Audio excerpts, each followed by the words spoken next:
Mic check. See, this is why I do a mic check at the very beginning. Yeah. Now I'll see really how far behind the stream is here. Yeah, well, for whatever reasons, it wanted to mute on restream. On a rescue mission, listening, much love. Hey, Steve, hope all is good. Thank you for that right out the gate. Was thanking everybody I seen out there. Thank you, Wayne, Minx. I gave a ton of shout outs already, but I guess you guys didn't hear them. And as I was waiting for the feedback, so 5x5, so everything's good, huh? All the way, sounds good. 5x5, all right. Good evening. As I was saying, this is the underground. Looks like we're good now. Much love, Steve. As I was saying, if you didn't hear me, thank you for that super chat. You're out there on a mission doing something. Not sure what's going on, but I hope all is well. If you guys got anything you want to get to me, dabu7@yahoo.com is the email for now. I may change it up here soon. And again, thank you for all the feedback out there, everybody. I do appreciate that. Got a lot going on. If you don't know, make sure to subscribe. Hit the bell notification. Want to get my attention? At me in the chat. Thank you, Dark Wolf.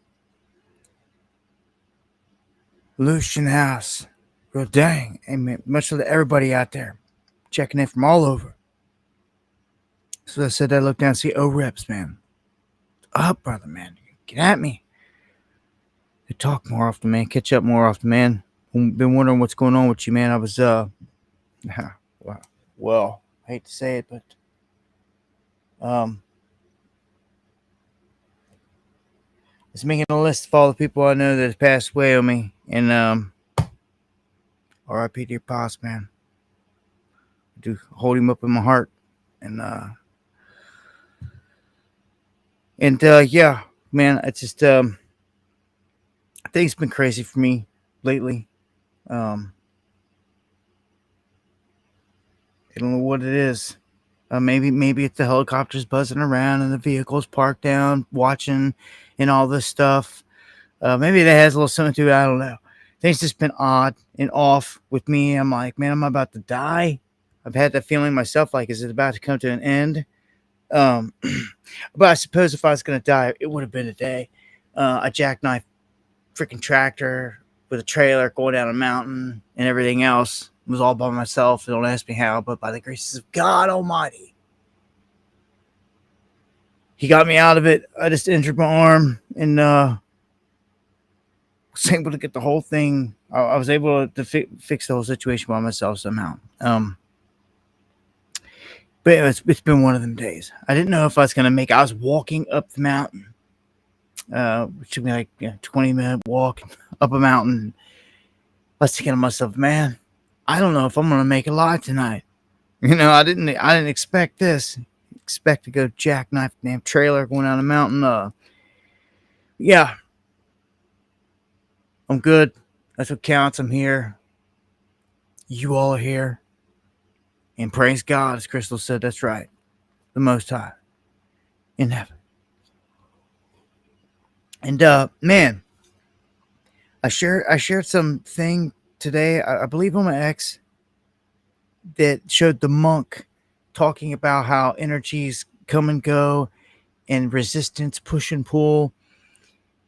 And it's really interesting about how not to set off the wrong ripples around you, because as much as you try to force something away, it can come swinging back, as I always tell you, just like this pendulum. The pendulum. And thank you, Minx, for the coffees. I appreciate it to the fullest. Oh, we got there, Lennon. Much love. Thank you. Lennon 02. Appreciate that. See Hoodie Ross in the building. Much love, my brother. We'll start off here. lot to cover as always. This is just going to be, I normally try to go from the lighter side to the harder side of things, but this is just, there's a lot of stuff just all across the board here. We're going to start off with a tour bus carrying 50 people crashing in upstate New York, leaving 5 dead, multiple people injured. They say that it overturned on Interstate 90 in Pembroke. If you know anybody in that area, any friends, any family, just want to put the heads up out there. You never know. A rest in peace to the people that died. Here, that's a little bit of information on this. Right now, we are following some breaking news out of Western New York, where state police are on the scene of what they're calling a mass casualty incident involving a tour bus. It happened on Interstate 90 in the town of Pembroke. That's about 40 miles northeast of Buffalo. State police say the bus that had more than 50 people on board rolled over and landed in a ditch. Officials believe the bus was heading back to New York City from Niagara Falls. They are reporting, sadly, multiple fatalities, multiple entrapments, and multiple injuries. They believe one of those killed was a child. Take a listen. I'm not going to play the cop talking about you just got the details again. R.I.P. Thank you, CLP. Much love. What is that? CLP 1500. I don't get it. I don't know what that is. I'm missing something. What does it say? First bump. Anyway, Striker, thank you. I'm not sure what that is, what it means. CLP 1500. But thank you. Rest in peace to the souls lost there and a child lost in that as well. Look at this. This is a nutty one. This apparently is not the first time this has happened. This is out of Colorado. Much love and a shout out to Sonny, Tacos family, everybody out there, everybody in Colorado, neck of the woods. This is a wild one. 20 bodies or so. It's like they can't even take it, the exact amount of bodies. That threw me off. Found behind a hidden door at a Pueblo County coroner's private business. So a funeral home operated by the coroner has been suspended. They're saying that bodies were awaiting cremation and that they admitted that some of the bodies had been in the room for 15 years. Oh my gosh. What were you giving people if you were supposed to be cremating people? Like other people? Like this gets crazy, man. When it comes to this business, it's so morbid, but I mean, how does anyone ever know? If like you pay to get someone cremated, how do you know? Unless you watch the entire process, that what you're getting is your loved one. And I'm serious. It raises a lot of questions. Because it seems to me that that's exactly like they were just, I don't know what kind of ash, but like ash was obviously, and people aren't going to go inspecting the ash or anything crazy. I don't think. Most people are not. So they're going to get away with this. Hiding bodies behind a hidden door. So these cremated remains that a bunch of people got, obviously, this is going to cause some problems, man. Just think someone that you know dies, family member. They're cremated. You go and you distribute the ashes. You go through the whole process, blah, blah, blah. You maybe even hold on to some of the ashes in an urn or something crazy, but and then you come to find out like 15 years later that no, their body has been sitting in a room for 15 years. Like, it's crazy, man. It's crazy. Yeah, I just had to throw that out there. I mean, you just never know what's going down in town, right? So, while the MSM was screaming climate chaos, Al Gore hugging trees, John Kerry and all the goons, climate this and that. Bill Gates the same, while they're ripping around on the jets. The globalists and their corporate media always wanting to attack people, calling it conspiracy theory. If you ever wanted to say that the weather was manipulated, being used as a weapon, any of that. Or if you wanted to deny what they called their climate crisis or climate change and all this other stuff. Now, no doubt the climate changes every day, all the time. So that definition got construed real quick, but they had to switch it up to crisis. Can't go wrong there, can you? Climate crisis. And the Trump administration, I will give them this. They did away with that, largely. They jumped out of a bunch of these global treaties and things like this on climate. Even some of the big banks did, like JP Morgan Chase Bank. They dropped the climate crap, which is good because they were coming hard, and they still are globally with the whole carbon tracking and footprint. You know, when this whole thing shifts away from Trump, just a few short years, the next man, whoever it's going to be or woman, is going to implement some craziness, guaranteed. I mean, it's probably all the craziest of crazies is probably going to happen on Trump's watch. In my opinion, I feel like we've got 9/11 style events, size events coming right around the corner, like anytime. Anytime. Don't have a crystal ball, but we do have a window that's interesting in November of this year, starting on 11/11, going all the way to 11/28.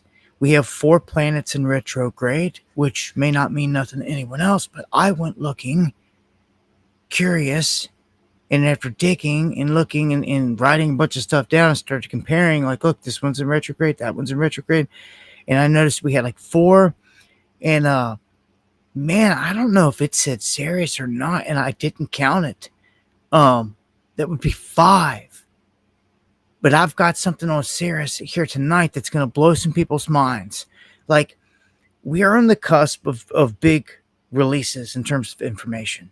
And that in itself is going to change which way they take the herd. And wherever they take the herd, whether we're awake or not, and we see what's going on, like, oh, it's Project Bluebeam and it's fake in the sky, but the herd's not going to be buying it, you know? Like, that's, you know, my point. Like, these situations coming up, man, are going to be focused on the herd, just like pandemic was, right? On the entire global herd, you know, stand 6 feet apart, everybody mask up, and they had everybody bid on that. My biggest fear is that they lock this place down with the real one. You know, they ran a beta test. They don't do that for nothing. Yeah. So I've been dedicating all my time and energy in my life to getting ready for it. Rather than not, I mean, even if I die in it, I could say I tried everything, at least, instead of like, man, I could have probably done something there. You know, not, that's not going to be me on the other side. Like, if it was me, it'd be a different ballgame when it comes to family and all that. Like, gotta do something. So, fall, right around the corner. Summer went right on by, didn't it? Time's flying, man. They say you might need a jacket next week, wherever you are out there. It's gonna vary. Detroit, get hit with some cold. Cleveland, it's gonna be a little chilly. It's gonna dip all the way down below Cincinnati, all the way down my neck of the woods. I mean, it's here. Summer's like gone. Just like that, man. Like, time's flying. So, like, I spent mine, and still am, downing trees, cutting rounds, and still got a lot of chopping to do, stacking. That's what you do when you're out here getting ready for a potential bad winter and for anything to happen. anything to happen. He was at the store, and them cats had like 5 pieces of wood for sale for like $8 or something stupid. Like, it's insane. Cheers. See more cannabis. Much love. So hey, I like this. I'll take the cooler weather. I like the 60s, 70s. Get a lot more done outside. Feels a lot better. It's my time of the year, if you ask me. So, gonna jump over here to some space stuff, and we've got some some interesting stuff lined up here on the space tip tonight. We'll start off here with a new moon discovered orbiting Uranus. And people always make a joke out of this one, of anything out of Uranus or Uranus, you know. But this is real deal. And I got to ask the question, like, man, like, you just now seen it with, like, as much as you've studied all these areas. They say they find this new moon that is about 90 football fields in length. So, I mean, it's not that big, but any of these mystery objects, I'm like, question, because, like, what is it really? For real? Like, what's going on out there? Like, I can zoom into some of these planets with my telescope, and so can you. Like Saturn, you can see its rings, you can see its what it's said to be, and better telescopes get even more defined images and things of that nature. But I don't know, man. I feel like something huge with space is going to go down. So let's go to the next one. Maybe something is going down. This is pretty crazy. NASA scientists make a startling discovery about alien life in our very own solar system. That's from today. Big implications. So much going on out there, people might have missed this. Check this one out. It starts off by saying aliens may have been closer to Earth than first thought. New research from NASA reveals that Ceres, the dwarf planet in the asteroid belt between Mars and Jupiter, harbored like the perfect conditions to support extraterrestrial life. Now, we're not talking little green men, or are we? The study published in Science Advances confirmed a chemical energy source that is on the dwarf planet. Now, this thing is so interesting because it's the only other thing out there, like outside of Pluto, that's called a dwarf planet. Okay? So, this massive object, they say, had the right conditions at one point. They say the icy dwarf planet is now frozen, and it's a salty wasteland, but scientists say that it had a long-lasting internal heat source, and that it caused a crucial chemical fuel that means that life would have definitely have thrived there. And now it's like froze over. Now, Ceres was discovered back in 1801. It's about 590 miles across. It's the only dwarf planet in the inner solar system and was once considered little more than a curiosity. No one really thought much of it, but now we have NASA's Dawn mission, which orbited it in 2015 and 2018, and it brought all these questions to light about residues of salt, like ancient salt brine that was on all this stuff. And from what they're saying, using thermal and chemical modeling, they say Ceres interior worked to where it turned up these fluids that were very similar to like the vents you see at the bottom of the ocean, which are known to have plankton and have all kinds of life. And they say right now that Ceres basically has a saltwater ocean locked in it underneath an outer shell of ice, which is pretty crazy. meaning that like what would happen if you poked a hole in it, or as we've asked in the past for any other place like this, um, could anyone ever land and drill and go inside? But a planet like this, anything that could harbor life, there's going to be ways in and out and all this other stuff. And I look no further a lot of times than the poles. The poles are very unique places on planets. If you just look at the imagery that they've shown us about the poles, it's pretty crazy. Even Venus has 2 holes in its pole. That is nuts, and it causes this crazy dynamic vortex that spins down in it. You have all the mystery here. Admiral Byrd to talk of going into a hole at the pole of the planet, but it's not just conspiracy, because you can look at the images and you like I just told you, look it up for yourself. I've shown it before. Venus has 2 holes in its pole. Like what?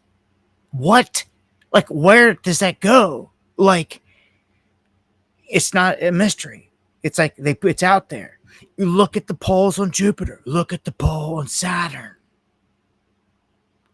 Okay? Look at the structure. Like, so I'm going to say Earth's no different. I look at the objects around us and I see holes and poles, and I see like the moon's hollow in nature. And even the ancient Indians and everyone else said that this place was hollow, that they went inside the Earth. To some degree, it's hollow. And the moon's hollow because they've smacked it with instruments and it rang like a bell. Instead of a thud, it rang like a bell. And the whole world got to experience and hear this, and they couldn't hide it. Anyone that put an instrument on the moon, when it's hit by anything, you can pick this up. Just like you can see it with a telescope. Anything that's going on up there, they can't hide it. They can put something in the sky to block it out. There's a lot going on up there, man. I've shown you on my streams. For those of you that have been around, we've had streams in the past where I've had my cell phone up to the telescope locked onto that moon, and like we caught craziness, like undeniable stuff. With new technology, you could really do some things. Man, I miss Kart Racer. R.I.P. Mike Morales. Another one, brother. Love you. R.I.P. man. He was the man. He was our guy. He was the one that had the badass telescope set up and was on top of stuff like this. No doubt he would be flipping out, I'm sure, over this object coming in right now. And he would have locked in best he could on the other interstellar object, which would have been phenomenal. We don't really have anybody on the crew or anybody around that's got a really big, nice telescope setup.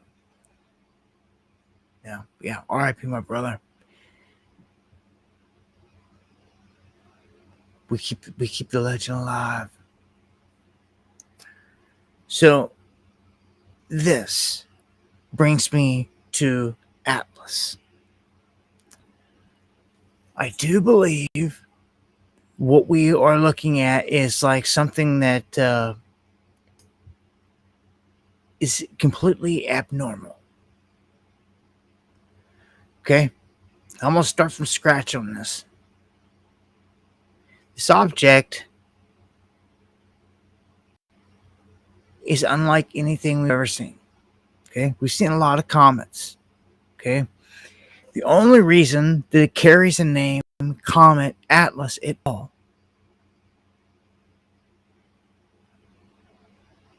is because NASA said they spotted a tail. How bad NASA lies. That's what makes anything incoming.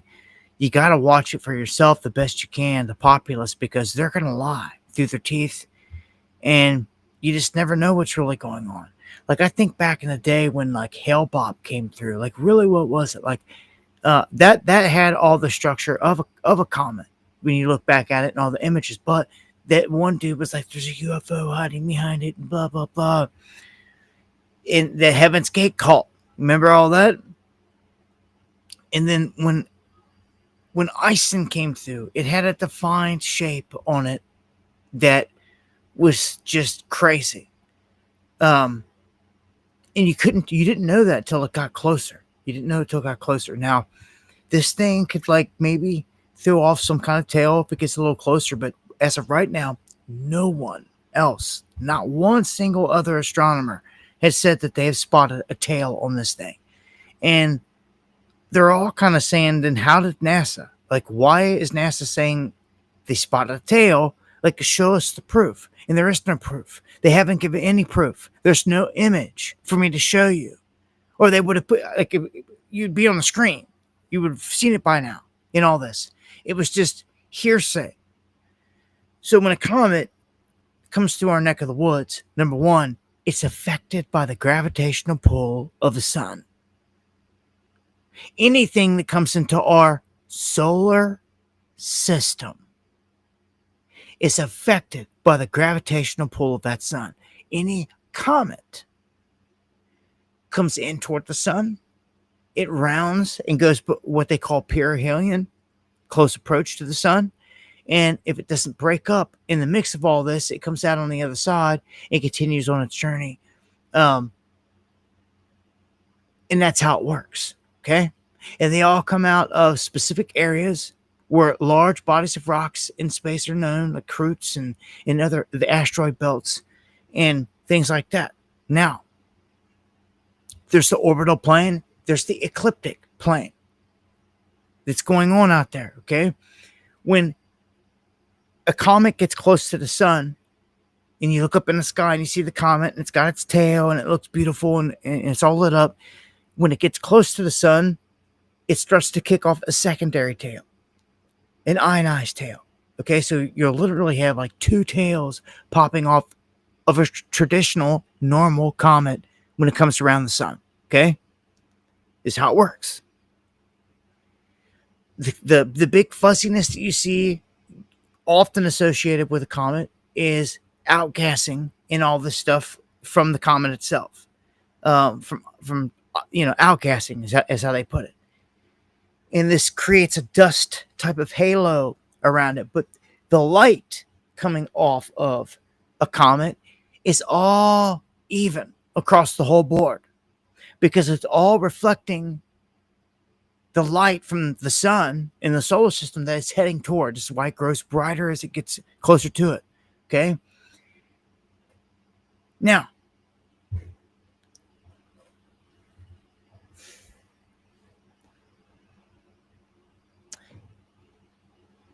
Oumuamua was the first interstellar object that came through here. It was not affected by the gravitational force of our sun. It was a huge red flag. And like we all knew something was up when this thing went through. And Oumuamua means scout. So I've said it before. It gave the details, and it's no joke. It was long, cylindrical, metallic in nature. Get out of here. Like, what rock or comet has ever been like that? And it picked up speed when it took off. It wasn't like pulled toward the sun. It was absolutely free from that. Okay? To me, it was intelligence. To what degree? I don't know. But to me, it was an intelligently guided object that passed through our neck of the woods. Interesting name of scout that they put on it because a scout is something that you send out ahead of the army before the big dogs show.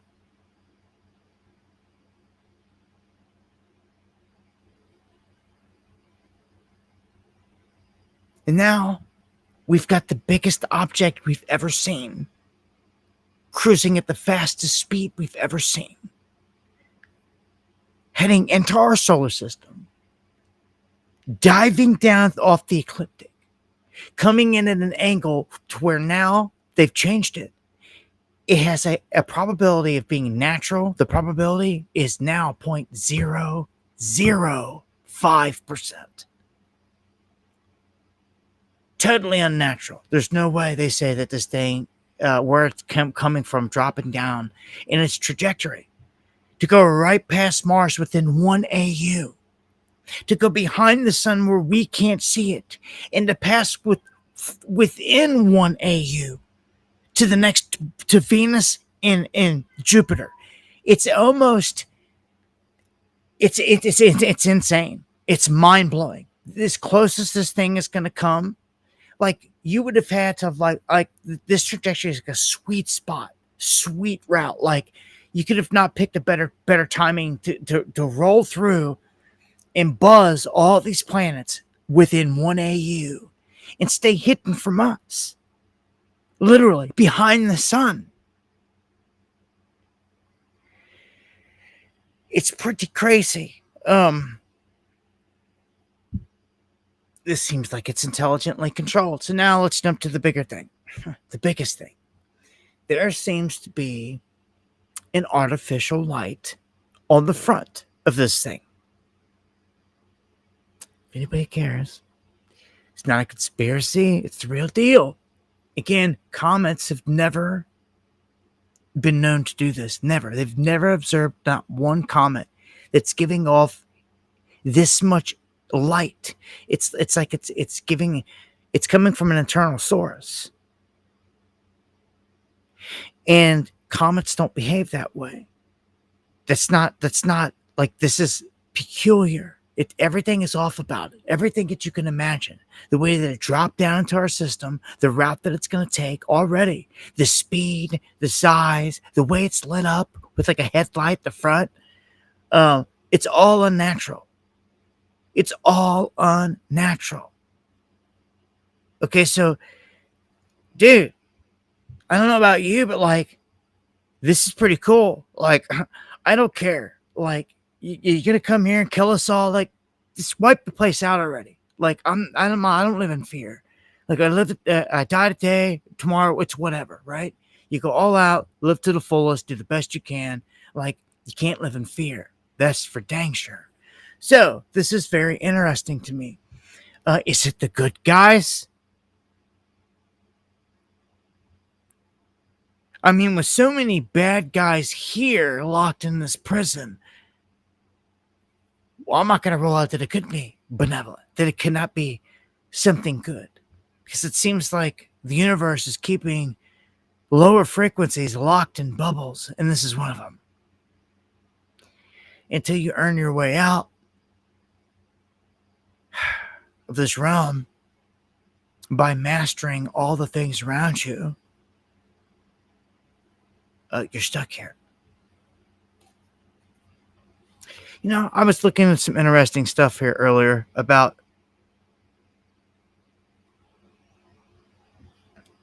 Hopi Blue Kachina. Oh, the Kachina prophecies, all that stuff. Yeah, a bunch of stuff comes into play here. The big show is about to begin, it seems. Okay, guys? Something massive is heading this way, and we need to lock onto it. We need to, with everything we've got, keep an eye on this. And here he is. There it is. There it is, moving. As I get newer footage like this, I will share it. But that, when you've got a really good telescope, you can get out there, you can catch these frames of it tracking across the sky, making its way in. And this is what we're watching for. We're keeping our eyes on this. Okay, so they just told us that they believe there was life on Ceres. Without a doubt, they've told us they believe life was on Mars. And all the fundamentals are there. Everything is there to prove it. That an ancient war happened. If you just take out modern day news, and these stupid people want to lie to you, and just jump back to the ancients and see what they said, what they documented, what happened back in history.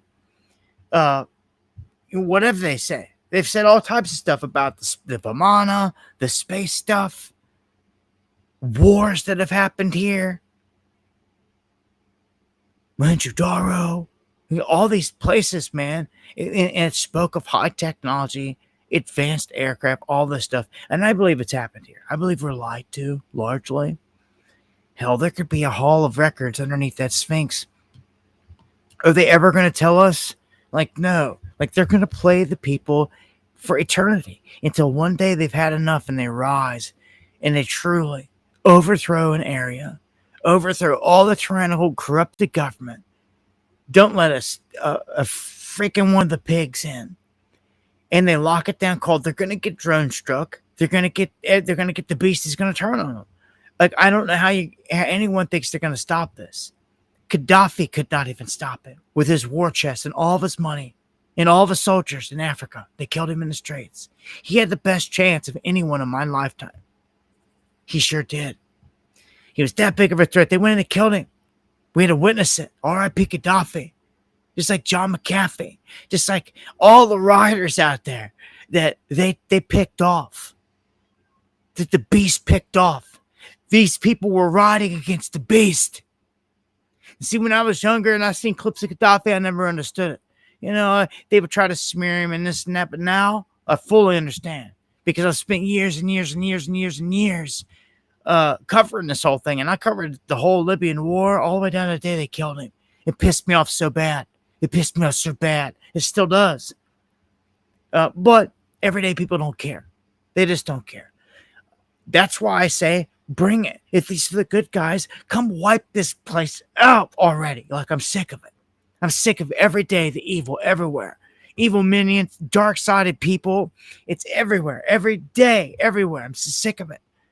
And I'm convinced, because I've sat out here for almost 2 decades trying to wake up the masses, that we're never going to reach the millions. And it's just the way that it is. And as long as that they've got control of the large populace, just like they did with the election, MAGA, they herded them all up into one area. As long as they have control of like 70% or so, or just half, a little over half or more, I think they're happy. But they've got a huge chunk right now under control. And I think they're going to be led to the slaughter.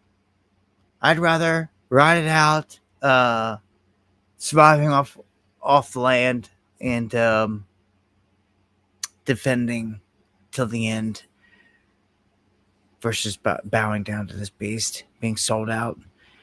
They've crushed this country, man. Like where I'm from down here in Eastern Kentucky, Appalachia, they've wiped it out. Like all of coal country. If you're in West Virginia or parts of Kentucky, I think those two places really got hit the hardest. Way harder than Tennessee or the Carolinas or anywhere else. West Virginia, Kentucky, they took the brunt of this coal country thing, and it's an attack. And they literally have taken away all the healthcare stuff. They're taking it away, and like no one's protesting. It's a stupid MAGA is. They're not protesting about it. They're taking away all the FEMA support. So when, Asheville happens or these floods that are engineered continue to happen and you need help, guess what? It ain't going to be there because they're dismantling it. All these idiots are just sitting there while they dismantle everything. All Doge came in and found all the stuff and they were cut. And you were like, oh, win. Nobody went to jail. Now you turn around, you have no health care. You have no FEMA help. When you get wiped out, why? Because they cut it. Because you were too busy over there. Win. It pisses me off. You are going to find out the hard way. This is the way that it is. This is the way it is. All right? I've done seen it. I've done seen nobody come to help when we get hit out here. And nobody cares. A few carloads, truckloads of people show up from out of town, out of state. And those are the true angels. I love them. There's not many of them at all. And I love those type of people. That get out and go to help people. Those are true angels in my book. The care. And you're going to have scammers out there mixed in with all this stuff too, but you can tell the real when you come across them, and you can see the genuineness in them. And they're hard to find. They're good people. They're hard to find, period. So it's in these crisis situations that often it is the silver lining that you do end up coming across some good people out there that if it wasn't for them, clean clothes and fresh water and food and all this wouldn't get delivered to people. that need it. So I thank you if you're one of them. All right. Before I get out of space, I'll top it off with this. Space Command is preparing for war. They're saying that they're getting ready to target satellites and that they're ready for satellite to satellite combat. Boy, what timing. When's soft disclosure going to roll over to, like, I don't know, full blown in the wide open?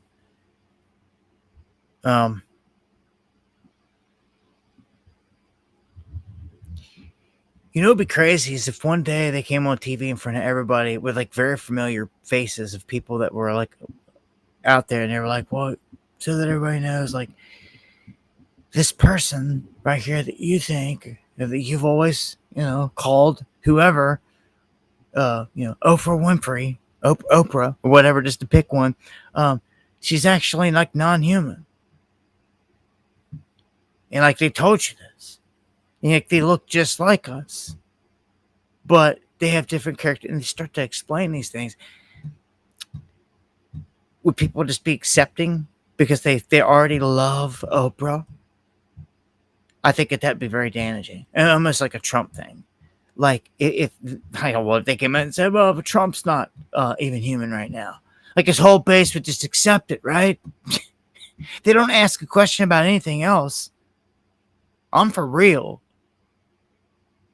But, they started this whole thing on Trump's watch, and everybody tried to laugh about it when we first announced it. They're like, that's a joke.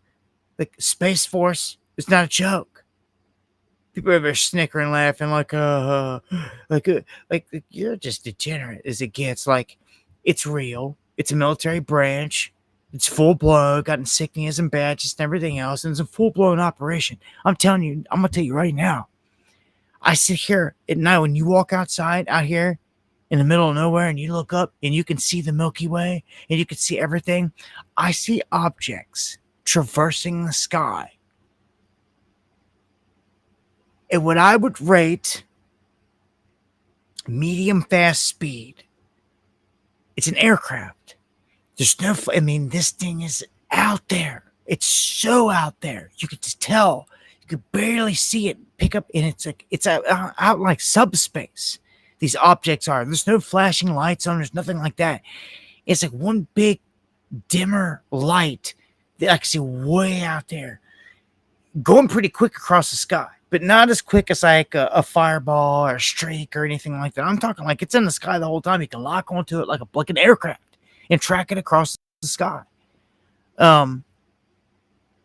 Dude, there's so much going on. We're out here running around like ants. We never even stop to take a look up and to see what's going on around us.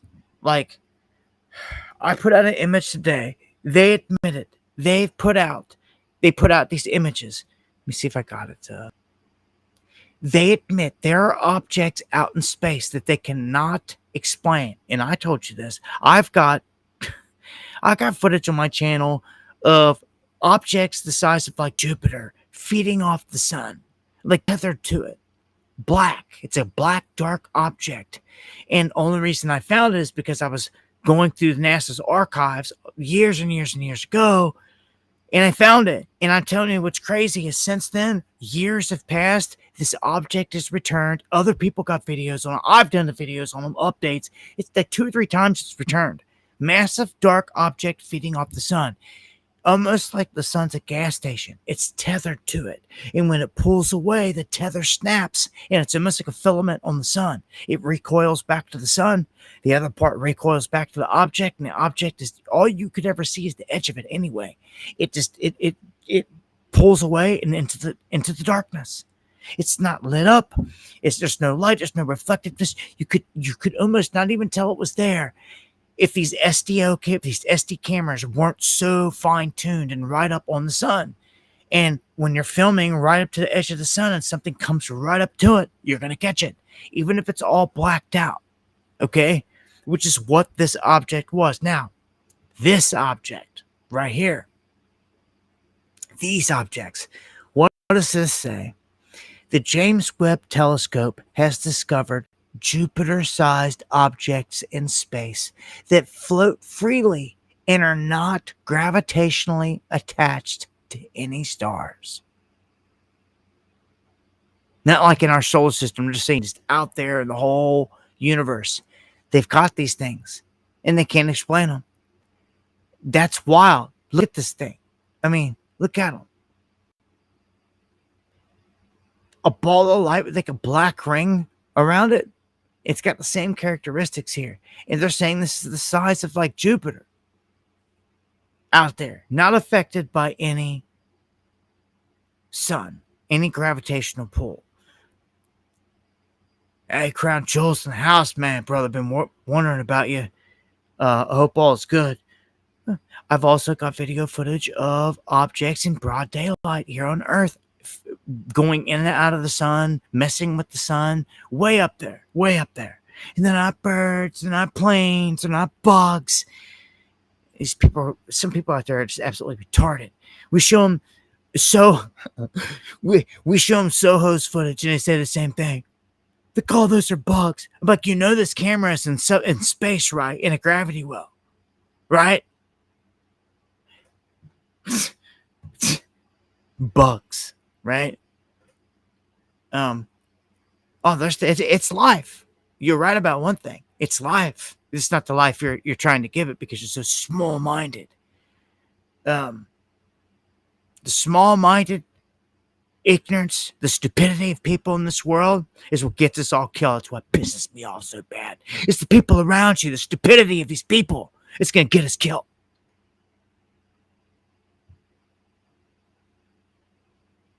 Is it not?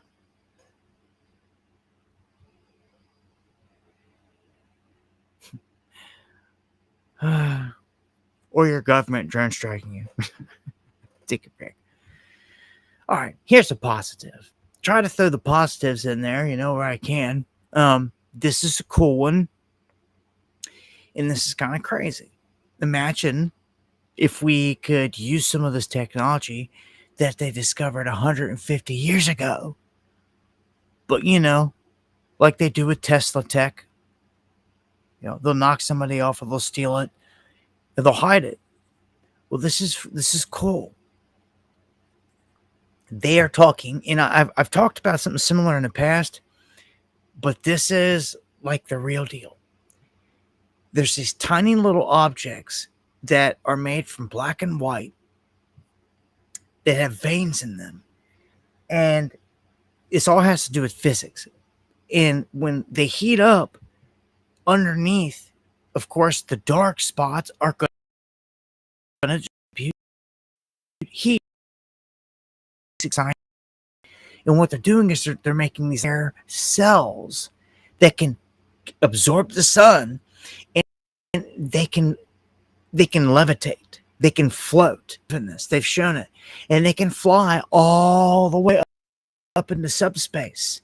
Literally, just keep going, and they can hold cameras, sensors, and they can go higher than what modern weather balloons can. And dude, as soon as I heard that, I was like, dude, I want one. We gotta make one. Like, if we can live stream and put a bunch of cameras on one of these things, like we were gonna do a weather balloon, and send it up and see what we see, that's game changing. It's legendary. It's game changing. No censorship, no nothing. No, like, what are we gonna see? Like, aren't you?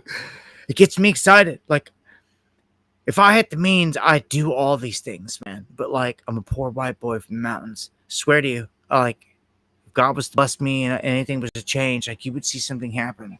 You'd see all the crazy things happen that we've talked about. I would do them for sure. And we'd be locked onto the moon and all these objects, like, once a week, like, all the time. We'd be doing experiments like this with the weather balloon, for starters, since we can.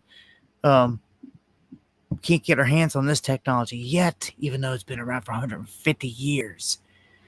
They're messing with it. Check out New Scientist website, newscientist.com. It's a good one. Check it out, newscientist.com, bookmark it. They have a lot of science stories like this that are good reads. good information. And just it angers me that we can't use this to better the world, to do good things. We've got such bad people everywhere. The suppressing technology to the fullest. Cures for cancer, cures for AIDS, for all of it, for every bit of it. This place could be a utopia. But I swear they're saving that for like the Antichrist realm. That's going to be the carrot on a stick for everyone to come into that realm. All right. Where are we at here? Top of the hour. And just like that, an hour zips by. And just got out of the space stuff. I'm going to ratchet it up a notch. We'll go over here and check a couple things. No emails. All right. Check chat. All right. We can push in here.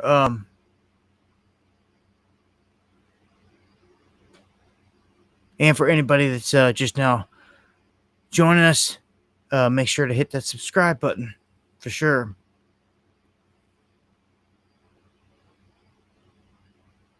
On to this next one. This is a good one. By accident, a scientist stumbles upon laser-free LASIK type of surgery for the eyes. Yeah? How many out there have had LASIK? Everybody responds different. Some people, it's been great for them. Others have had issues and a lot of side effects. And once it's done, it's done. I know people that have regretted it. Others that are fine. Again, it's all about, also who's doing the procedure and all that other stuff. But, with a laser, you're cutting into the eye, and it can cause complications, dry eyes, vision problems, rare cases with severe side effects.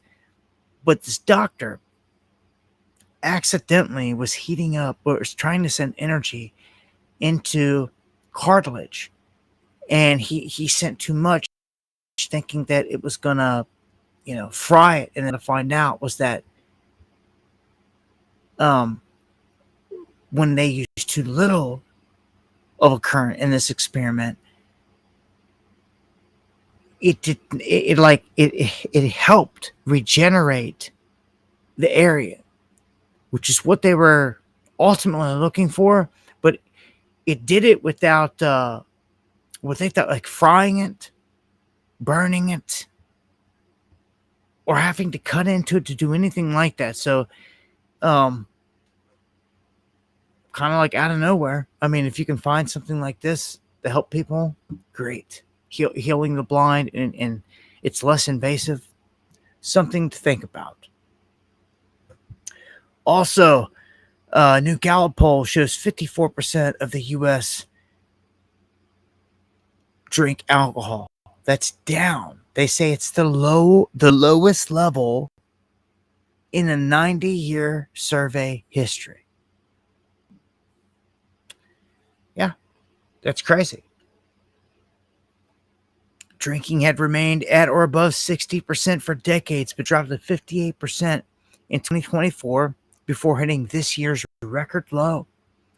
Gallup also found that for the first time, most Americans believe that even one or two drinks may harm their health. So a lot of people on the side of thinking that alcohol can cause some major health issues, and which, I would say, in my take on it with alcohol, that it used to be a couple decades ago, they would always say that a glass of wine was fine with dinner, like all the time. It helped you in all this. But I would say that small amounts of stuff at periodic times would help to cleanse certain things. It is alcohol, just like it's a disinfectant. It would help to cleanse certain things out of the body and on a minimal level. But like, that's it. Like, when you start talking about the intoxication of alcohol, you're talking about allowing spirits to amplify their control on you. This is why they call it spirits, okay? And why it gets so out of control when people do it. People just drinking less anymore. For what it's worth, And what I missed there? Steve. Hey, much love. Thank you so much, man. Always coming through, man. I appreciate it, man. So the FDA advises Americans against this Moose sunscreen. They warned five manufacturers. I wasn't exactly sure how they pronounce it, so I went and looked it up several times, and they were saying mouse, and then the others were saying moose. And I was just like, all right, I'm just calling it moose. Anyhow, it doesn't matter. The sunscreen here are not effective. And I've told you before that a lot of these are cancer-causing agents. Straight up, that masses are tricked by and large into putting these chemicals all over them when, you should be out getting decent amounts of your vitamin intake from the sun. And obviously not sitting in it long enough to burn in those conditions, but I don't know. I always see it like this. I'm out there, like, I'm outside all the time, so like I'm always getting that layer of sun, and like when the heavy like summer sun hits and goes to kick in, like you're already darkened at that point from the sun all summer. For someone that's been sitting in the house all summer and wants to walk out, like right now, they're gonna get fried. Obviously, you're not gonna be able to sit in the sun as long. I don't know, man. It's been a lot of bad stuff around the sunscreens connected to cancers and everything else, big time. Remember when we came out and we said that there was a connection with the talcum powder, the baby powder stuff, that to cancer with the chemicals in it, and how many people have been putting that all over their body for years? Like, all these chemicals, man, on the body, just not good. Oh, all right, I'm gonna go to this one. This is a pretty crazy one. This shows not only security doing nothing, but you better be prepared to protect yourself and your chicken if you're on a Carnival cruise. Because if you got a bunch of young thugs around you or anything like that, they're gonna scrap it down over that chicken. So I thought this a pretty crazy clip. At first, I thought, like, this can't be serious. Like it was just over what? Like somebody steal something, somebody disrespect somebody, but no, it was literally over the last couple pieces of chicken on the ship, and all freaking hell broke loose here. So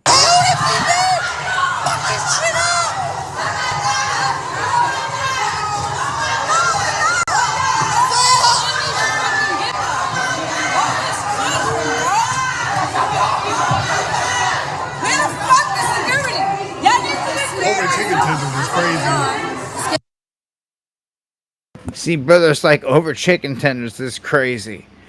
He's just sitting there filming it, like, yeah, well, you Utes sitting there getting buck on the cruise ship, like, ah,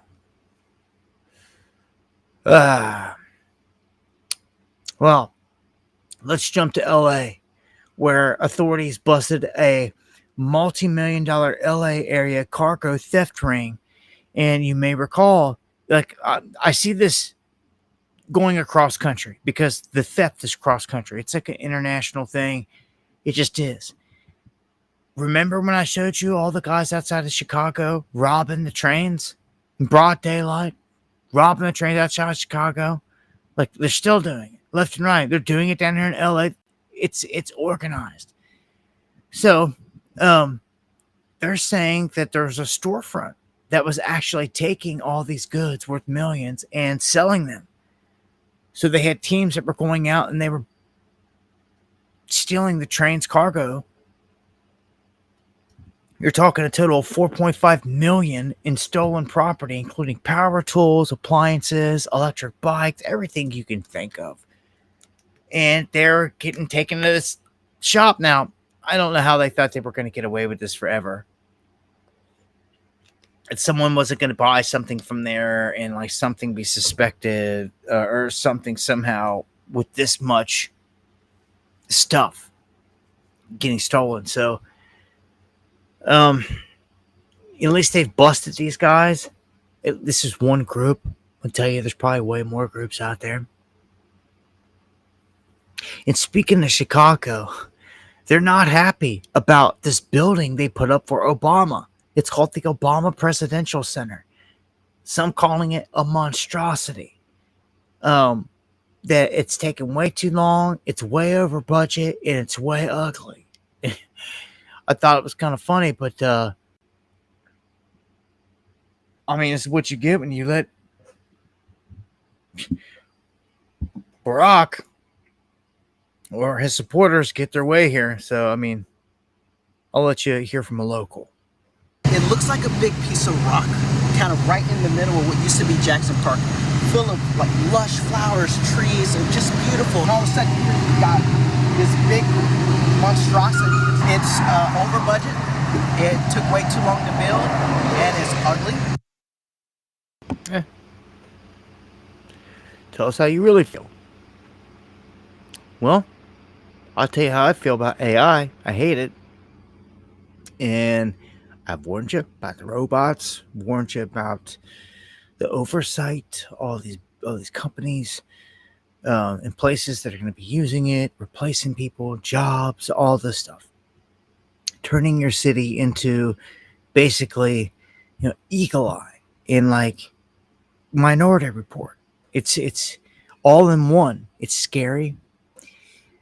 But now managers are using AI to hire and fire people at a scary pace. Tower of Babel, somebody sit on that. Tower of blah blah. Yeah, he's it's messed up. But this concerning in terms of the AI here. Listen to this. New survey. Survey says that among a group of 1,342 managers across the United States, 78% use AI tools to determine races. Can you believe that? Your fate, your future, your everything is in the hands. Your races are in the hands of AI. This is 78% of 1,342 random managers across the United States using this from all kinds of different backgrounds and industries already. Okay? 77% use it for promotions. Again, AI's got you cornered. If you ain't been brown nosing, checking in early, all this stuff, like every single thing, if AI is going to knock on you at all, like checked in from lunch late, 32 seconds late last month, one day, or whatever, it's going to catch you. It's going to know all these things that a normal boss isn't going to know and isn't going to normally hold against you. This is not like go sit down with the boss in the office and talk about some things and then he'll throw a pay raise at you or this and that. Nope, them days are like over. Can you imagine sitting in there in front of your boss? He turns over to his computer screen. There's a crystal ball, AI ball. Like, oh, the AI genie told me that we got you on camera smoking a joint in the back of the building this month. Is it true? Like, it's going to say all this stuff and people are going to, their jaw's going to drop. We caught you slipping out, smoking a cigarette when you weren't supposed to. We caught you taking food out into the work floor when you weren't supposed to. Maybe somebody deserves it. Maybe the camera in there caught you stealing someone's lunch out of the fridge. all these things happen, man. AI observed it. Again, with smart fridges and smart all this and everything, man, these places are traps. Like, I wouldn't even want to be in a world like that. I want to walk into somewhere as old school as possible already, like with zero AI. So I'm not even done. 66% are using it for layoffs and 64% using it for terminations. Oh my gosh, these are crazy numbers. All in the hands of AI, determining the fate of everyone already. Dude, it's done. I see numbers for Appalachia in the areas I told you earlier, coal country that's attacked, that projected that in some of these areas that 50% of the population would be wiped out. Why? Because they're going to say no jobs, even though you could live off the land here easier than anywhere else, anywhere. And they're going to say, because Trump just did away with health care. And again, like I told you earlier, all the no FEMA assistance or help, they're washing these people out of these hollers all over the place. It's not just here. Like, man, I've reported on this all summer long. These different towns getting wiped out by these floods. They're all facing the same thing. No help on the other end. Because Trump cut everything. Remember? Winning. Brought in Doge. Everybody put their pom-poms over there cheering it on. Guys, look, I'm convinced, like, trying to wake up this MAGA crowd, they're going to have to do it on their own. They're going to have to want to know the truth. They're going to have to want to stand for something righteous, first off. And they're going to have to want to not be caught on the side of the pedos and pedo protectors. I have to really want that.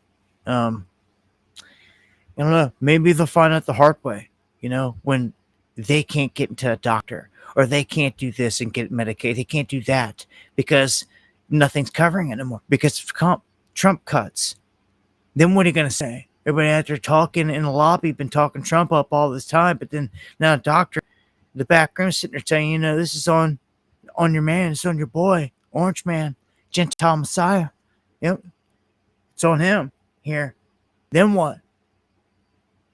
Is the tune ever going to change in the lobby? Is it ever going to change anywhere at the gas station? In line at the grocery store? Is it going to change anywhere? People going to see these pedo protectors for what they are? I'm not never letting this slide. Never, ever. When it comes to the children, protecting the children, especially from pedos and all this other stuff, like, come on. Just like, it goes without saying, like, you'll tell them by their fruits. If someone's not willing to draw a line in the sand there with the whole Trump thing, then to me, you're like a weirdo because, like, you're protecting pedos. And there's no excuse. You can say whatever. You are protecting pedos, and it's the truth at this point. I don't care about any other excuse you want to throw. You can get butthurt all you want. If you're supporting him, you're supporting the whole pedo thing with Epstein, and we're gonna dive into that. Oh boy. All right, let me get into an update here first on some pretty crazy sex ring stuff that was going on right here in Kentucky, in Letcher County, where this goes to show you that every day, all over the place, there's guys that are doing just as this guy was doing. This judge that got shot and killed in his chambers by the guy on the left, the sheriff on the left, because he had sexual relations with his daughter. And this is not what anyone's going to say anywhere. It's not even in the storyline here. This is what I know through what locals have said. They come from here. Crystal says, so Kentucky isn't a good move. Kentucky isn't a good move. Why? Because there was some pervert got shot here. You got this stuff everywhere, all across the country. One instance not gonna freak you out. Like, dude, like, you gotta do your full-blown research wherever you're gonna go or anything. For anything, they're destroying this whole place, and there's nowhere to run and hide. So, like, pick your poison. I know where I'm at right now, though. That, like, I can survive off the land, and like, there's no rules here. No one comes and tells me what we can build. You don't have to have no permits for nothing. You can catch and kill whatever you need, collect the water, survive, all this stuff, build whatever you need, and you don't have to have any permits for nothing. And you go to anywhere else, pretty much anywhere towards civilization in the bigger cities, you're gonna need a permit to put a shed up. So I'm free of all that. Where I'm at. Anyhow, but no, it's not perfect. Nowhere is, as far as I can tell. And really don't see places a whole lot better when you're gonna run to. For me, anyway, I think about it all the time. We're gonna run out of Florida, go down there, what, get rocked by a hurricane? Hell, you can't even be in the mountains anymore and not get touched by a hurricane. But like, as the saying goes, the mountains, the flee to the mountains. It is the safe haven. I will say here where I'm at, I'm tucked away far enough that the storm broke apart. It can't hit me. Direct beelines. Right when it was done with Asheville, it came right in here into my neck of the woods. It was the craziest wind. It was like pushing and pulling, pushing and pulling. It was nuts. It was super unnatural. But it leveled Asheville. But like God willingly, I'm buffered enough by the mountains, far enough back to where it rang out all that crazy wind and rain before it got to us. And we survived it. It just did some damage. But man, if you've seen Asheville, I had never seen damage like that. Never, from a hurricane in the mountains. Anyhow, Appalachia's it's crazy, man. Some of the most beautiful countryside you'll ever see, but where I'm at, it's constitutional carry, and like, I like it like that instead of being a sitting duck. And like, I don't know, in some of these towns, just like what I'm talking about here, there's corruption. There's no doubt about it. I've seen this all over the place. Not to this degree. I've never seen it like this. But I can only imagine that there has to be there. I know there is. This is happening elsewhere. There are judges doing exactly what this dude is doing. There's judges all across this country, and there's dudes doing this. He had basically exchanging freedom or leniency for sexual favors, all going down in the chambers. And now there's new accusations being made on this Judge Kevin Mullins, who was assassinated by Mickey Steins here. These women coming forth saying that, no, yeah, it was one big, huge sex ring, and everybody, this is what it was. And a lot of people that worked there, they knew it. It was a dark secret, and like, it was a huge secret. Like, he was having sex with all these people, and like having sexual relations, doing all this stuff. And what happened is he did something with this dude's family member, said to be his daughter, Mickey Steins, and that was it. That's it. That was it. He took it into his own hands, and he pulled the gun out right there.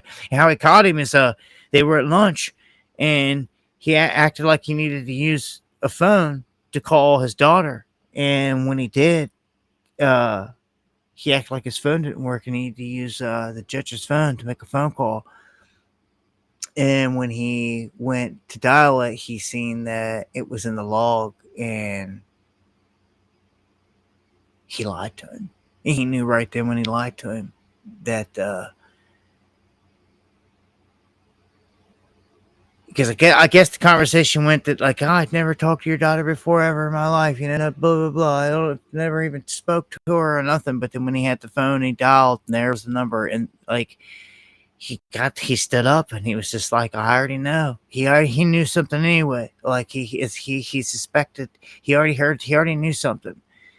And that's why he was in chambers talking to him about it. And Mickey Steins pulled a gun. And you can see right here. This is literally right before Duke got shot. This is the camera. He caught him. The guy has his hand up. And he shot him. And he went down to the ground and he shot him more times. Actually shot him. I think he left. He came back. He shot him a couple more times. Made sure he was done. And killed him. Because he had sexual relations with his family member. Crazy situation, huh?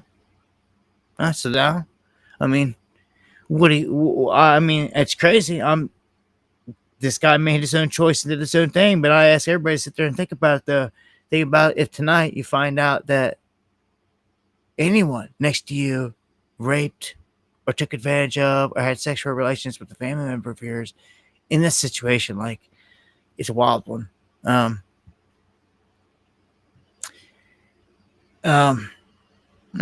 mean,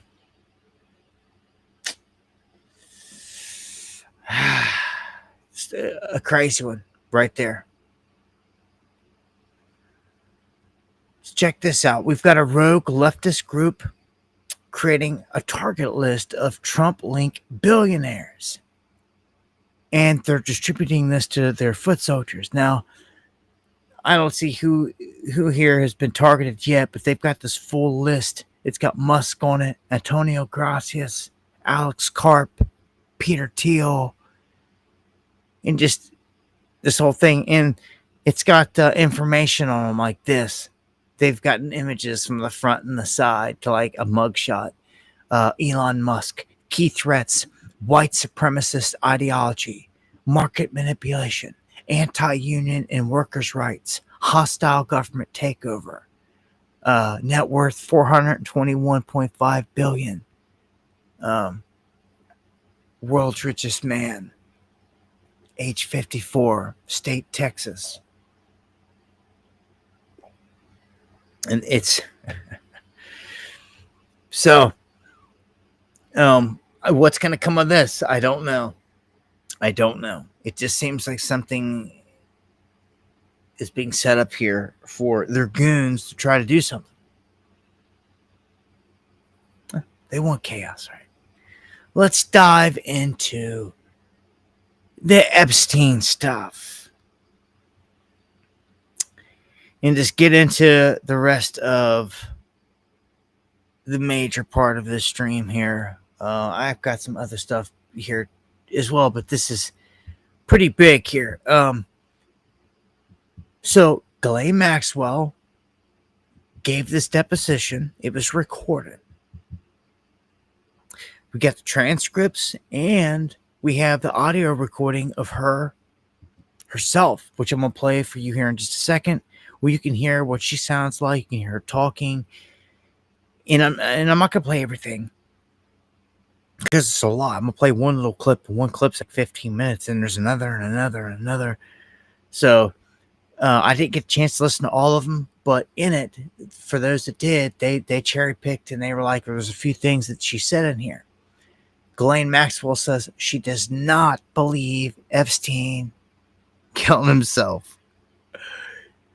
She says this, but I'm going to tell you right now, when you read it and listen, something's not right.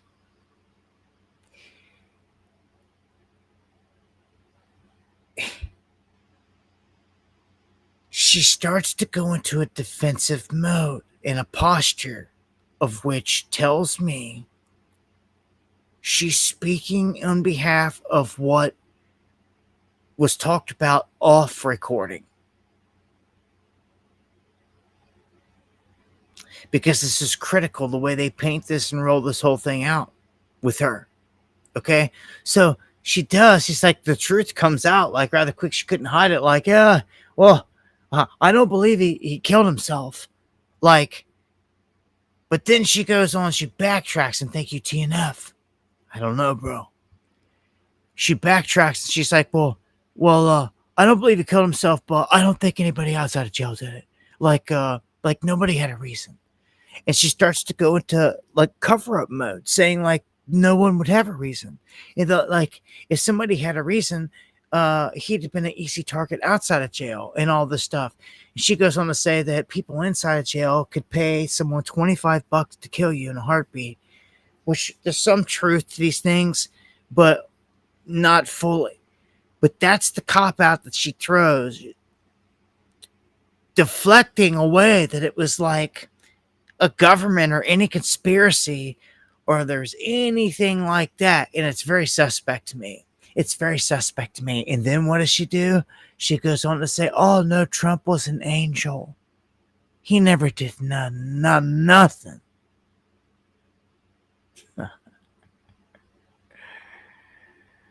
Oh, yeah. You think I'm buying that here tonight, Ghislaine? I don't think so.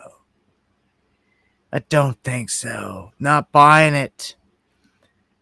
She is doing everything that she is saying everything that you would want her to say if they sat her down for a deal and said, this is what you need to say.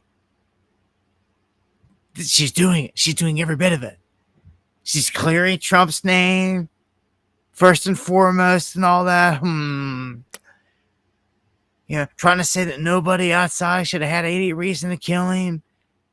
He's trying to say that no, somebody in the jail did it just randomly. Like, nah. Like, no. Like, this has all the feels of like, they're using her to try to push this propaganda right now. I'm sure this is enough to fool a lot of Trump's dumbass base that just doesn't ask any questions or see outside of the box. But you better watch it because she can get out on work release, and if she gets hit by a bus or a train or gets food poisoning, it kills her or something crazy, like, it's over. She cleared. She's doing her job.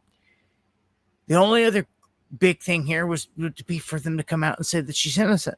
Like, let her go. Because that would clear. Then they could say definitively, there's no list. There's no nothing. Like, she was never charged for nothing. She was free. She's free to go.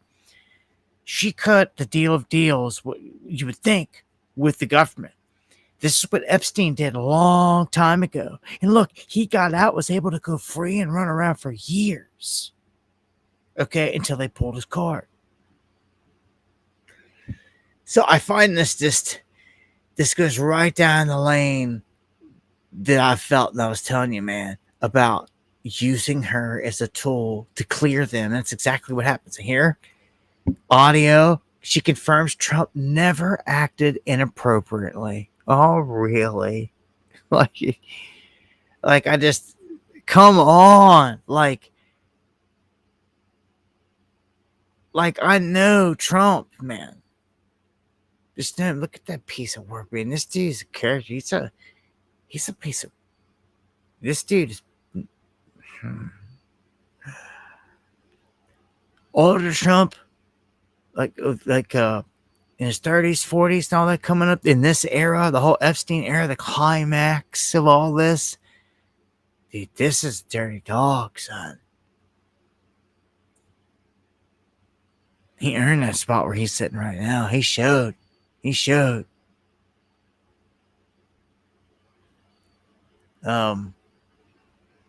Let's jump over here and listen. I just want you to hear a bit of her. I think it's day one, part two. This is where they come in. I'm going to ask everybody to put their name on the record, of course. Okay, just let you listen. Good morning. My name is Assistant Special Agent in Charge Spencer Horn of FBI New York. Today we're doing a proffer of Ms. Maxwell. The date is July 24th, and the time is 10:12 a.m. This interview is being recorded. And my name is Todd Blanche. I'm the Deputy Attorney General. And before we start formally asking questions of Ms. Maxwell, I'm going to put on the record everybody that's in this room in addition to me. Starting with you, Diego. Diego Pastana, Associate Deputy Attorney General. And then you heard from Special Agent in Charge Horn. Mark Beard from the United States Marshal Service is here as well. And then David. Yes, this is David Oscar Marcus, and I'm counsel for Ghislaine Maxwell. My name is Thea Safian, and I'm counsel for Ghislaine Maxwell. My name is Melissa Madrigal, and I'm counsel for Ghislaine Maxwell. Go ahead. And I'm Ghislaine Maxwell. Good morning, Ms. Maxwell. How are you? Good morning, Mr. Blanche. Good. Okay, so before we started recording, we met for a few minutes. I introduced myself and we chatted, and now I told you that we were going on the record.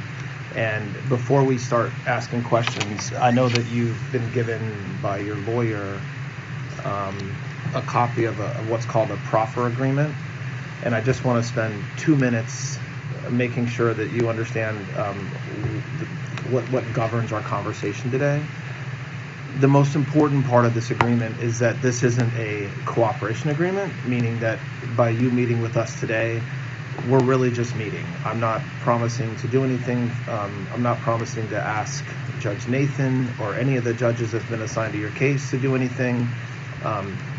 We're just talking. And so that's the most important part of this agreement.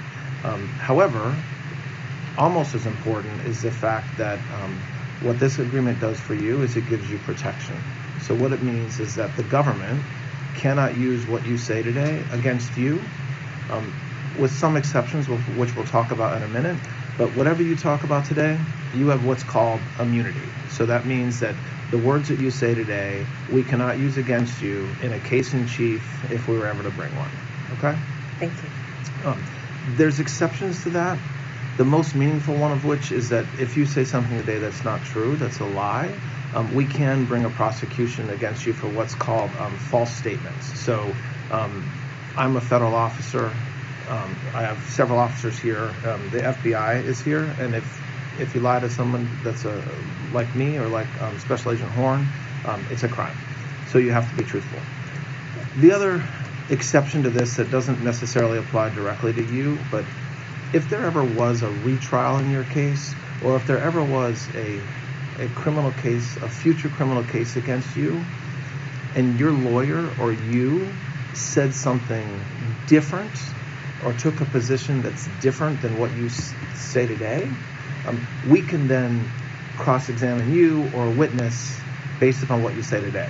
So it's a little bit nuanced, meaning I can't use what you say against you in our case in chief. However, if you were to testify, or if your lawyer called a witness to testify and they said something that is totally different than what you say today, we could then cross-examine you or the witness and say, hey, do you remember when we met with Ms. Maxwell back in July of 2025? She told us, and then say what she said. Okay? I understand. Okay. Other than that, I know you didn't have a lot of time this morning to meet with Mr. Marcus, but did you have a chance to go over this briefly with him? I did. Okay. All right. So I've already signed it, as has Special Agent Horn, and Mr. Marcus signed it as well. So you got a pen? Please sign it right where it says client. To hell with all these agents. And I will provide a copy of this to your lawyer so you guys have it. Okay. Thank you. So, Ms. Maxwell, about a week and a half ago or 2 weeks ago, You see the light blinking on there? On the Sony.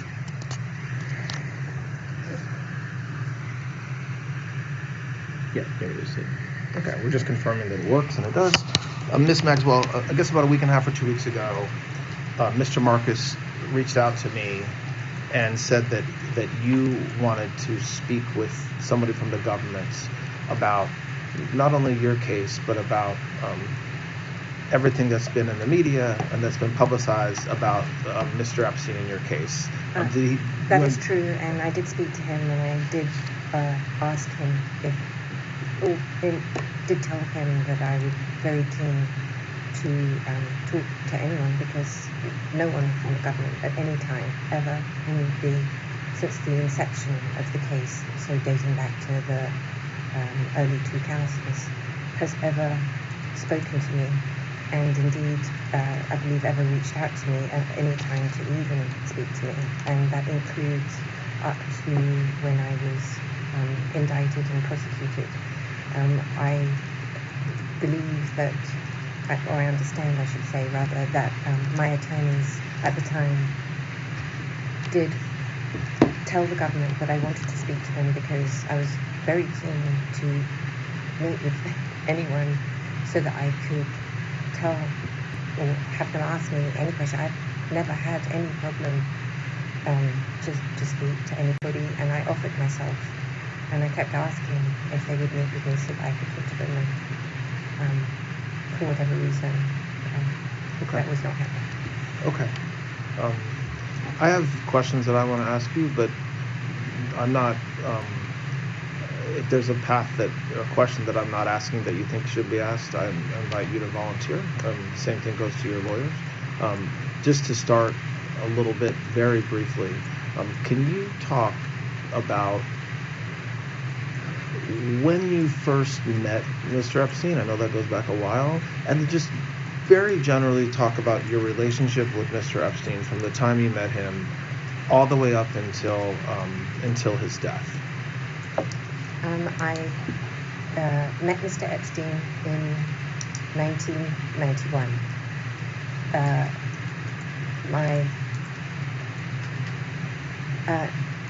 I'd never heard of him or met him before, and no one in my family had ever either. My father never knew him, and I'll explain why that is the case. Where did you meet him? I had a girlfriend who I moved to America briefly I moved to America in 1990. Okay. Moved, that's a big word. I'd come to visit America in 1990. I had been running my own company up until that time, which was a company called Maxwell's Corporate Gifts. And I had also been working for my father at the time. I had multiple jobs with him. I was, in 1990, I was working with a new company of his, a new newspaper that he was launching called The European. And I was in charge of launching a magazine to go with the European. And I was traveling at that time from England to America because my father was looking to, he'd also bought Macmillan, the publishing house, and he had purchased the New York Daily News. And all right, I'm not gonna continue on with anymore. It's got 44 minutes there just on that one, and I'll take you back here. You can see here the audio recordings. It's got day 1, day 2, and it's got parts for all of these. Because of part 7, it's got different tests, test 1, test 2, test 3, and all that. I just wanted you guys to be able to hear her voice, hear what she's saying, hear what's supposed to be her comments, and everything there. She was explaining how she met Epstein. And somewhere in all this, she goes on to say that Trump, like I said, was innocent and has never did anything inappropriate and stuff like that. So,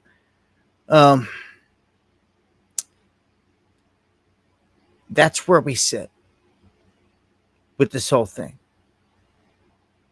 I'm gonna drop a link in the chat for this, so if anybody wants to check this out,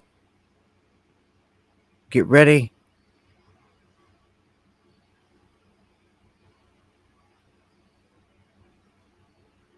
Not sure how far the chat's behind, but I dropped it.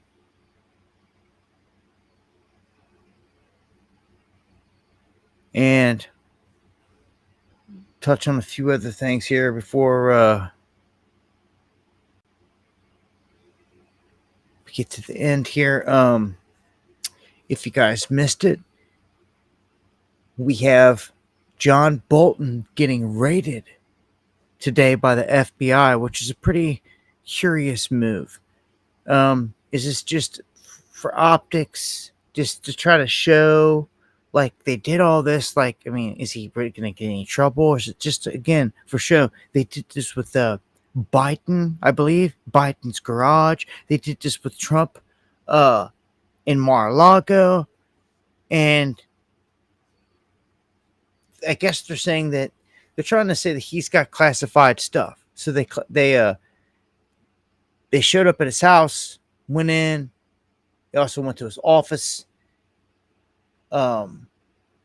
Apparently made him stand outside.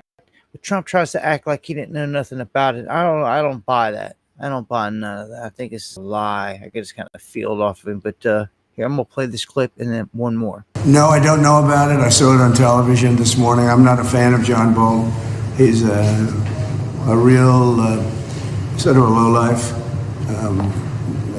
When I hired him, he served a good purpose because, as you know, he was one of the people that forced Bush to do the ridiculous bombings in the Middle East. Bolton, he wants to always kill people, and he's very bad at what he does. But he worked out great for me because every time he doesn't talk, he's like a very quiet person, except on television. If he could say something bad about Trump, he'll always do that. But he really doesn't talk. He's quiet. And I'd walk into a room with him with a foreign country, and the foreign country would give me everything because they said, oh, no, they're going to get blown up because John Bolton's there. He's not a smart guy, but he could be a very unpatriotic guy. I mean, we're going to find out. I know nothing about it. I just saw it this morning. They did a raid. Do you expect DOJ to brief you on this? Yeah, they'll brief me. Probably today sometime. And the foreign minister... I tell Pam and I tell the group, I don't want to know, but just you have to do what you have to do. I don't want to know about it. It's not... Bull. Don't want to know about it. Why would you not want to know? Like, I'm going to play this other one. President, I have a question about the search of Ambassador Bolton's home. The vice president recently just did an interview saying that it's about classified documents, but that there's also broad concern about him. What are the concerns that you have? I haven't spoken to Pam and the group yet, but I will be. I saw that just like everybody else. I try and stay out of that stuff. I'm allowed to be, and I'm chief law enforcement officer, believe it or not. You know, I don't like to go around saying that, but I am. That's the position. But I purposely don't want to really get involved in it. I'm not a fan of John Bolton. I thought he was a sleazebag, actually. And he suffers major Trump derangement syndrome, but so do a lot of people, and they're not being affected by anything we do. I don't know anything about it. I just saw that. I'll find out about it. But if you believe the news, which I do, I guess his house was raided today. But my house was raided also, called Mar-a-Lago. They went through everything they could, including my young son's room and my wife's area. They went through her drawers, as the expression goes. They went through everything you can imagine. And when she came back, she said, she's very neat, you know, she's meticulous. And she looked and she said, whoa, this wasn't the way that she had it. So, you know, so I know the... Yeah. So he's just going on sitting there saying he got his, you know, they came in and messed with him, Mar-a-Lago, whatever, and went through all the drawers, went through all the stuff, and acts like he didn't know, he don't know nothing. He told Pam and them he doesn't want to know anything. Oh, what? Which is it? You tell, so then you did know something. Like, this dude is like, I'm so sick of him and his lies. Look, it's not just him. It's the whole thing. How could you not be? How could you not be? If you're someone like me that's been on top of this for like, I can't go on like 20 years, man, day in and day out, all the time. If you're some a part-timer that only keeps up with the stuff half the time, Oh, those are the people that get they hooked, and they get them because they don't. I don't know how to explain it, man. Like, you got to either want the truth fully or not. And for people that are just waiting back and forth, riding the fence, or just come over here and check out the truth a little bit and go back over here and like and fall for the MAGA stuff, or come over here and get butt hurt because we're talking about the MAGA stuff and calling it out for what it is. I don't know, man. I don't see it. I don't see much hope for this country at all at this point. Zero. They've snatched up your patriots and got them under a spell. You have no militia. We're about to be going to war at our border, and it's going to be every man for himself. We'll play a little clip here. Well, no, I'm not. I'm going to explain the whole Bolton thing. They did say they made sure that they put this out there that the National Guard is now armed. They want everyone to know that they got guns on them. So you've got National Guard showing up from all kinds of states. I think I listed 6 states last time, trying to be GOP backed and like suck up to Trump. They're sending your boys, sons and daughters, to DC to go, do the dirty work. Yeah, cleaning up druggies is great. Arresting bad people is great, without a doubt. But I'd like to see where they're going in DC. Thank you. You know who you are. Sent me the information about California and the nonprofits down there working with places to help people in those situations. I appreciate that information. But like all these other places, and specifically DC, like that's where they're really cracking down at. I'd like to know where these people are being held, where they're being taken, like a location, all this stuff. If people even have a right, do they got a right to a lawyer? Or are they locking them up and throwing away the key, man? Like, what is really happening here? Like, if some of us don't pay attention to ask questions, they could be executing people and dropping them in a ditch. And like, if nobody cares, then like they don't care. They'll do it all day long. Like, somebody's got to care. Somebody's got to ask questions like we're doing. Somebody's got to actually care. I want to see proof. Proof of life, like, and what's going on. It'd be nice to see some interviews with some people that are in there, or that have been in and out, went in and got some treatment. Did it help them? Like, get an interview on those people. You don't see it. So, all I know now is that the federal district of DC is using National Guard troops from many different states now to run around policing DC. Because why? The police couldn't do it? What is the difference between the federal government training police and training military?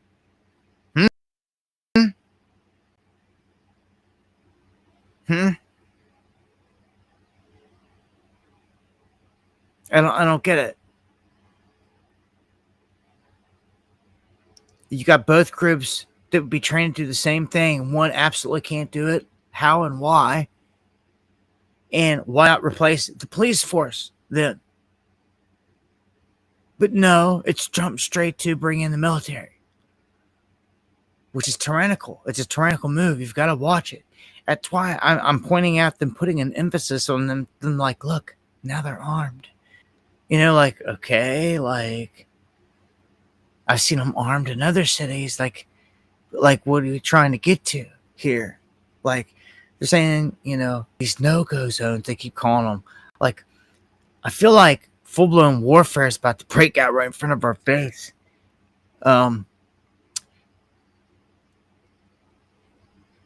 And I'm going to jump to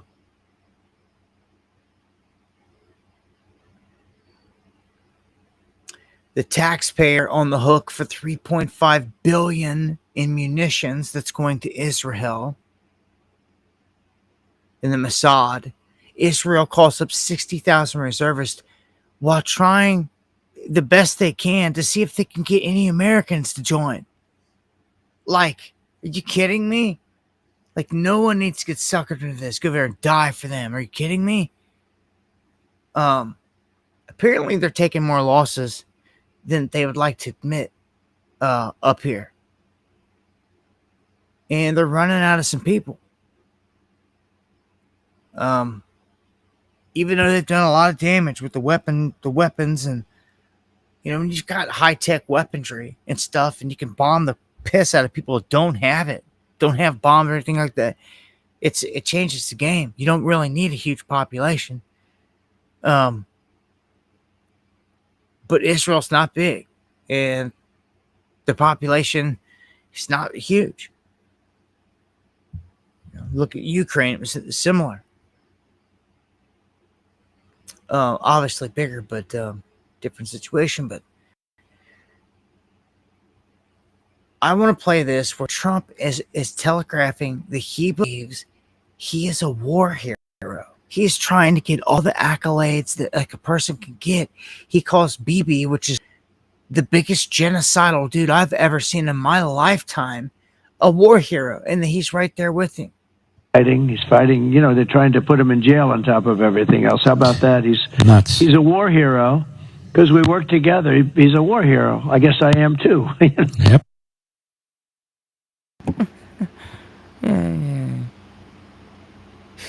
Yeah, you're a war hero. You're a pedo protector. Mr. Warp Speed, Gentile Messiah. Yeah. Orange Man. We see you clearly. So in the UK, much love to my cats out there. An update in your neck of the woods. The Muslims are building a mosque in Dalton on the edge of Lake District. And a man was there, basically said, "We want bacon." And they took him down. It's jokingly, lightly said it. And they took him down, hauled him off. And there's not even a freedom of speech up here in the zone, and it's sick. These police officers should be ashamed of themselves, and they're pissy over there. They're wanting to arrest Americans for things that they're saying because we've got the freedom to say it. To hell with them. To hell with their garbage crap their ship on their people. To hell with the UK government. Treating them like crap, inundating the whole place with and it's way smaller. Again, UK, way smaller. Britain, London, all that, like, you're gonna feel the effects of the migrant influx in these places, like you see, big time, more so than here, even though it's bad here. Barbenheimer, much love. Locked him up. Yeah, that's screwed up, man. For basically just saying that, like, watching everything, just my UK people have to sit down, shut up, not say a word, and watch the enemy get brought in and put up their mosques and everything else, and that you have no say in nothing, and your heritage and everything that you ever knew gets wiped out and erased and replaced. Like, I think not. Me personally, maybe there's a reason I'm not over there right now. Like, I don't know. Like, yeah, I feel like I would already be like out. Like, I don't know. Easier said than done, I guess, but I feel like it's coming to a head for me here, like in a smaller, more confined space where it's popping off. Like, things would just escalate more quickly. And they are. Here, the Muslims are putting up their mosque in a Lake District, and like people that like don't even want it, like seem to like don't even have a voice. Like, that's when the leadership has got to go, no matter what. When you've been sold out bad, and it's all over the place. I feel for my people everywhere.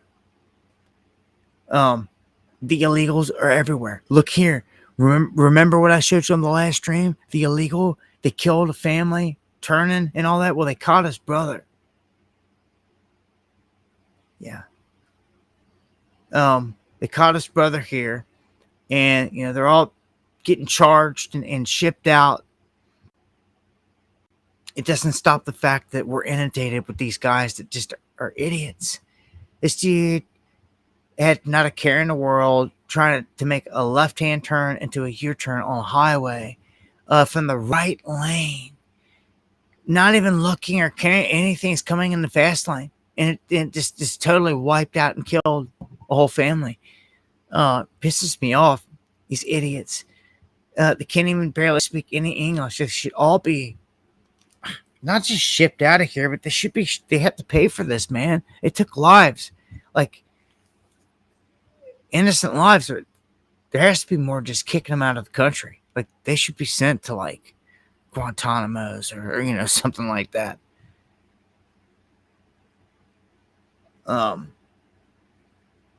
So the U.S. in answering all this, it pauses the issuance of worker visas for truckers. So this is the first, a start in that direction. The non-domiciled commercial drivers that can't even spit a lick of English at all, is bad. If you're going to come here, at least, there's rules. And every country, like, I wouldn't expect to go to France and live peacefully and good if I wasn't expecting to try to learn their culture, and which has been decimated as well by migrants, and their language.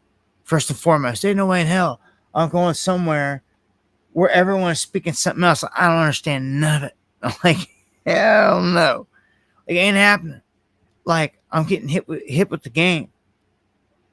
And like, everyone that comes here should have to as well. If you want to work here and it's not, I don't care where it's at, in the drive-thru, like, you better be able to speak clear English, because that's what this place is. America, like, it's the official language. You know what I'm saying? Like, it pisses me off when I come across these cats that want to play that card, like, me no speak English, and I'm like, why are you here? Are you lost? No, these days, like, I don't know. I don't, like, in the neck of the woods that I'm in, like, I don't see none of this migrant stuff.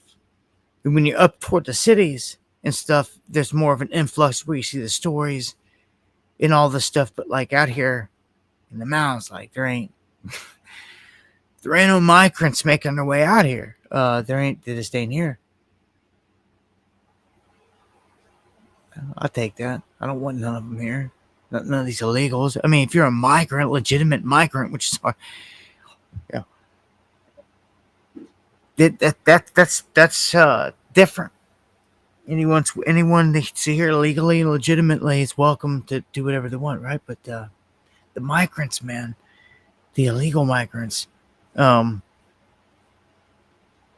are we at? 14 million unauthorized immigrant population hits 14 million in 2023. That was in 2023. So I'm sure it went a little higher in 2024. Trump not getting in there till this year. So there was a surge in 2024. Last minute, remember? They were sending them flooding up in here before the gates closed, before Trump got in. Remember that? Remember that? Thank you, Luis, for the coffee. I appreciate it to the fullest. So I'm going to say, I mean, we already heard it was upwards of 20 million altogether and all this other stuff. And like, an emphasis on like at least 1 million solid Chinese that are in here. That's the Chinese got 1 million man army in here. That's crazy. And everyone's sleeping on it. They own property right next to all of our military bases. Everyone just sleeping on it. It's known. Like, it's been said by lawmakers and all this other stuff out there, but like, still no one is doing nothing like large scale. Like, some states have made a move for the books.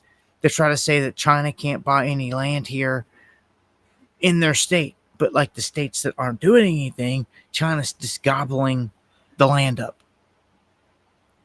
You would think the military would care that China just bought 200 acres right up to the fence line, butting up to the military base. I care. I think you care. How is it like all of us care and see it as a major concern, but yet the military just doesn't say a word about it?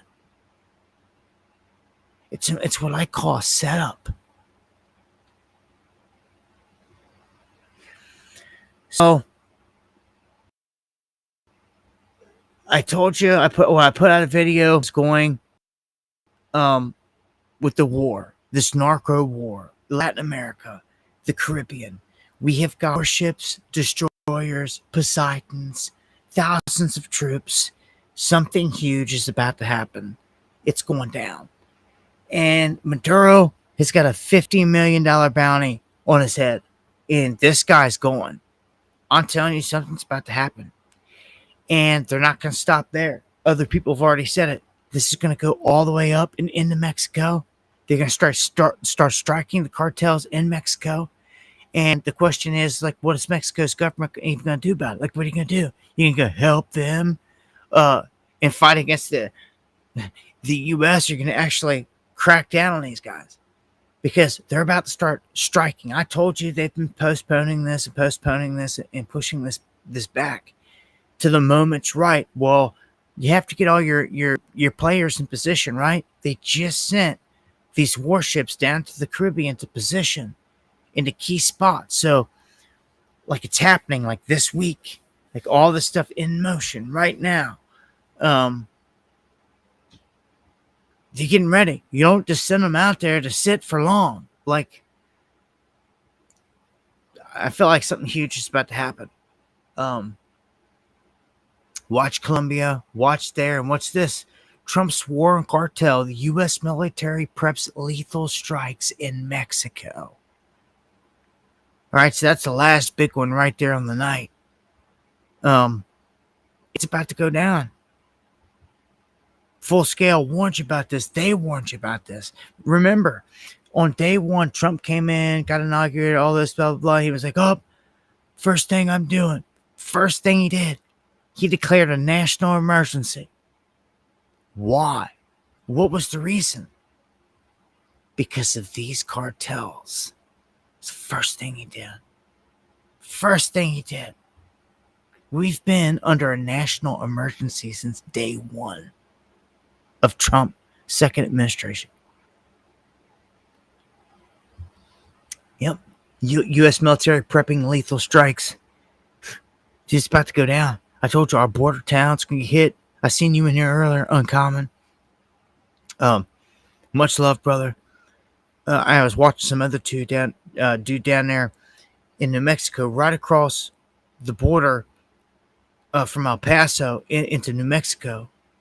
He was mentioning a lot of El Paso in this video, and he was just talking about this huge gap down there where the border wall ends, and like the train comes through there, and like these illegals are timing it has to snake through there. If they time it right, and the border guard gets caught on the wrong side of the tracks, they're stuck, and all these illegals take off running and shoot down this way. It's a crazy thing. They were pointing out it's a crazy thing. All these people, they went down this road into this area where all these people have been coming through, and there was so much trash and plastic bottles that like there had to have been millions of people come through there. Anyhow, this is the move. I expect this to fire up big time, like anytime. I'm telling you, it's gonna get nasty. It's gonna get nasty. There's gonna be blowback. Things gonna happen in this country. This is how I feel. That's what it's looking like for me. So, all right, guys. Well, looks like that brings us to the end of another one. I want to thank all you guys that join me here for these streams. I appreciate it more than you know. I look to be back here Monday night, as I always say, if the Lord doesn't return in the coming days. I'll see you here next time for some Underground World News Live.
Appreciate that, Steve.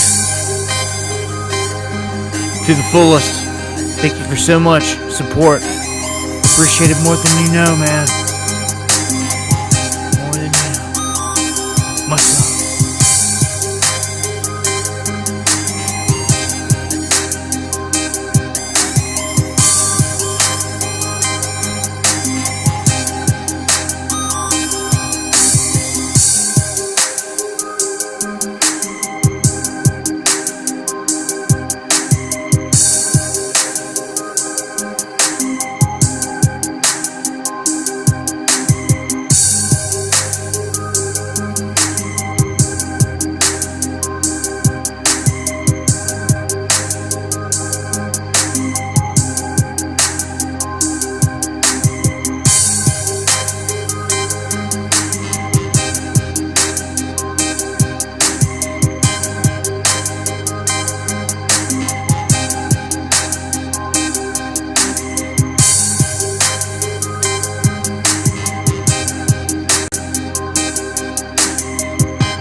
Thank you so much to the legendary Eon for your unwavering support. Again, man, appreciate it to the fullest. More than you know. Much love. God bless.